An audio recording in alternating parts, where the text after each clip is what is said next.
Class 10th chapter first. Chapter का नाम है रियल नंबर्स। ये इस चैप्टर की इंट्रोडक्शन वीडियो है। 2 ही एक्सरसाइज हैं चैप्टर में, 1.1 एंड 1.2। तो एक्सरसाइज को करने से पहले कुछ बेसिक चीज़ें जानते हैं। तो स्टार्ट करेंगे हम सबसे पहले फंडामेंटल थ्योरम ऑफ अर्थमेटिक। ये थ्योरम हमें क्या कहती है? Every integer greater than 1 is either prime.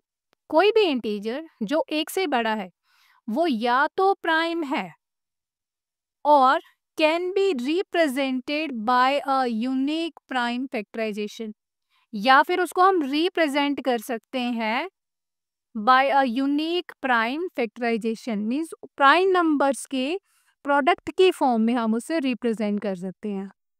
तो इस चीज़ को कुछ एग्जांपल लेके समझते हैं। मैं कुछ नंबर्स देखती हूँ। पहले तो प्राइम नंबर्स आई होप सबको पता ही होगा, नहीं पता है तो जान लेता है, रिकॉल कर लेता है। प्राइम नंबर्स वो नंबर्स जो या तो खुद के टेबल में आएंगे या 1 के, इसके अलावा वो किसी और टेबल में नहीं आएंगे। 2 प्राइम नंबर है, 3 प्राइम नंबर है, 5 प्राइम नंबर है, 7 है, ऐसे ही 11, 13 एंड सो ऑन, बहुत सारे प्राइम नंबर्स हैं। तो वो सभी नंबर ग्रेटर देन 1, 1 ना तो प्राइम है ना ही कॉम्पोजिट है। 1 से बड़े जितने भी नंबर हैं वो या तो प्राइम है या फिर कॉम्पोजिट है।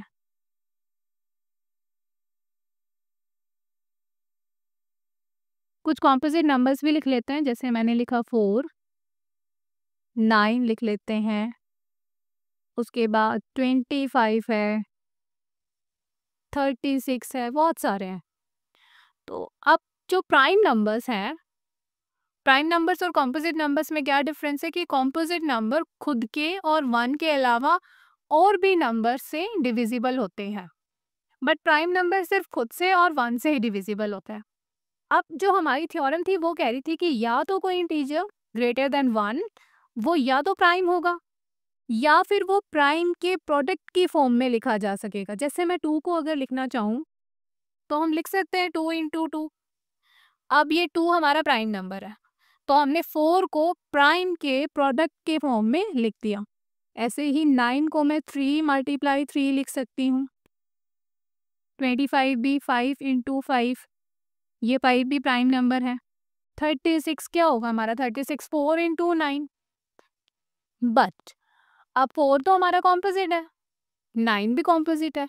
इसको आगे ब्रेक करते हैं। अब मैं 4 के भी फैक्टर्स करूं तो 2 इंटू 2, ऐसे ही 9 के जब मैं फैक्टर्स करूंगी 3 इंटू 3, तो 36 की जब प्राइम फैक्टराइजेशन की तो हमारे पास आ गया 2 इंटू 2 इंटू 3 इंटू 3।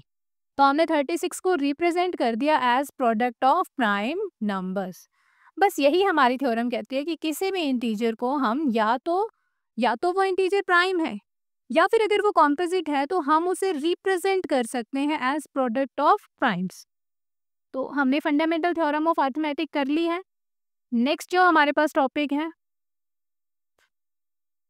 वो ये है कि इस फंडामेंटल थ्योरम ऑफ अर्थमेटिक को हम अप्लाई कहाँ करेंगे। हम अपनी जो एक्सरसाइजेस करने वाले हैं उसमें इसकी एप्लीकेशन क्या है? तो हम इसे यूज करेंगे फॉर फाइंडिंग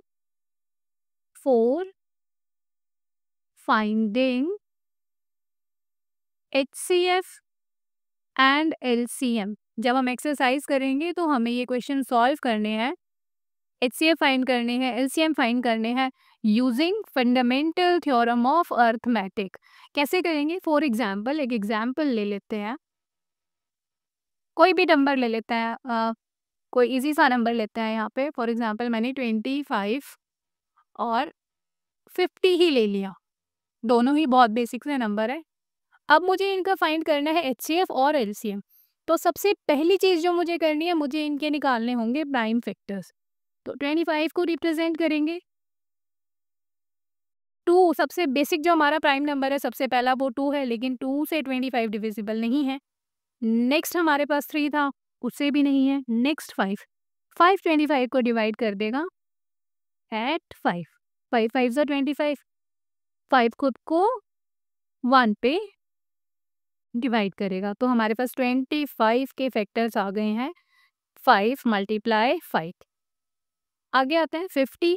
50 की प्राइम फैक्टराइजेशन अब हम कर रहे हैं। तो लास्ट डिजिट 0 है, इवन नंबर है, 2 से डिविजिबल है। 2 से जब इसे डिवाइड किया वी गेट 25। 25 अगेन 5 से ही कर देंगे, हम कर चुके हैं 25 की यहाँ फैक्टराइजेशन। तो 5 5 ज़ा 25, 5 1 ज़ा 5। तो जब हमने 50 की प्राइम फैक्टराइजेशन की तो हमारे पास आया 2 × 5 × 5। अब हम इसका निकालेंगे HCF और LCM, दोनों ही चीज़ें निकालेंगे हम। HCF की फुल फॉर्म है हाईएस्ट कॉमन फैक्टर। तो सबसे बड़ा फैक्टर जो कॉमन है इसमें।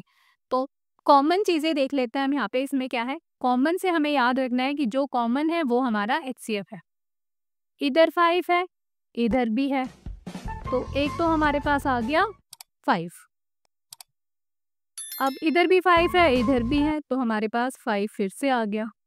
तो 5 × 5 विच इज़ 25, ये हमारा आ गया HCF।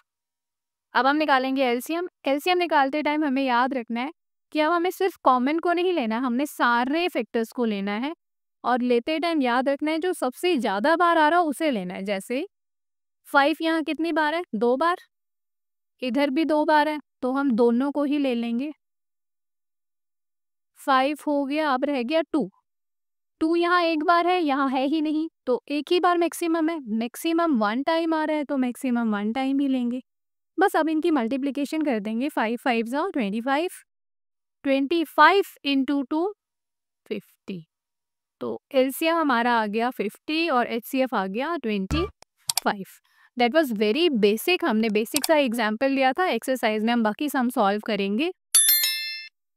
एक्सरसाइज 1.1 को सिंप्लीफाई करने के लिए हमें बस इन्हीं 2 टॉपिक्स की रिक्वायरमेंट थी, fundamental theorem of arithmetic and दूसरा finding HCF and LCM using prime factorisation method.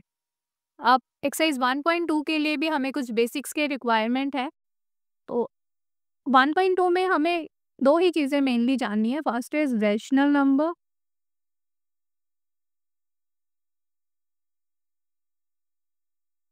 And second is irrational number. हम क्लास 9th में भी ये चीज़ें कर चुके हैं। रैशनल नंबर कोई भी नंबर, कोई भी फ्रैक्शन भी हम इसे बोल सकते हैं, जिसे हम P/Q की फॉर्म में डिनोट कर सकते हैं। सिर्फ एक कंडीशन है कि इसका जो Q है it should not be equal to 0। जो हमारा डिनोमिनेटर है वो 0 नहीं होना चाहिए। जैसे 1/2, तो डिनोमिनेटर 0 नहीं है, this is a rational number. 3/4, 5/6, 2 भी एक रैशनल नंबर है क्योंकि इसका जो डिनोमिनेटर है, जिसका डिनोमिनेटर गिवन नहीं होता उसका डिनोमिनेटर 1 होता है। तो ऐसे ही बहुत सारे नंबर, 5 खुद एक रैशनल नंबर है। तो ऑल द तो वो सभी नंबर्स जिन्हें हम P/Q की फॉर्म में लिख सकते हैं, where Q is not equal to 0, वो सभी हमारे क्या हैं, रैशनल नंबर्स हैं। इर्रेशनल नंबर्स कौन से होंगे, वेरी सिंपल, जिनको P/Q की फॉर्म में नहीं लिख सकते, which are not equal to P/Q। यहाँ इक्वल का मतलब बराबर वाला इक्वल बिल्कुल नहीं है, इसका मतलब सिर्फ इतना है कि हम उन्हें P/Q की फॉर्म में नहीं लिख सकते। जैसे कुछ एग्जाम्पल हैं, पाई हमारा इर्रेशनल नंबर है। कुछ नंबर जो रूट में है जैसे √2, √5, ये भी हमारे इर्रेशनल नंबर है। सभी रूट नंबर जो होते हैं वो इरेशनल नहीं है। जैसे अगर मैं √9 की बात करूं तो √9 जो है इसकी वैल्यू 3 होती है और 3 का मतलब 3/1, तो this is a rational number. ऐसे ही अगर मैं √25 लेती हूँ जिसकी वैल्यू 5 है, बहुत सारे हैं, √100 है जिसकी वैल्यू 10 है, तो ये सभी हमारे रैशनल नंबर है। कुछ स्क्वायर रूट नंबर जिनका अंडर रूट करने पर हमें होल नंबर नहीं मिलता, जैसे √2 कि जो वैल्यू है this is not a whole number में इसका आंसर नहीं आएगा जब हम इनके रूट निकालेंगे। तो ये सभी नंबर हमारे क्या है, इर्रेशनल नंबर। वो सभी नंबर जिनको p बाई क्यू की फॉर्म में नहीं लिखा जा सकता वो हमारे हैं इरेशनल नंबर्स, और जिनको p बाई क्यू की फॉर्म में लिख सकते हैं वो हैं रेशनल नंबर्स। इतने बेसिक्स की ही रिक्वायरमेंट थी हमें। तो हमारा इंट्रोडक्शन कंप्लीट हो गया एक्सरसाइज 1.1 और 1.2 के लिए। नेक्स्ट वीडियो से हम एक्सरसाइज स्टार्ट करेंगे।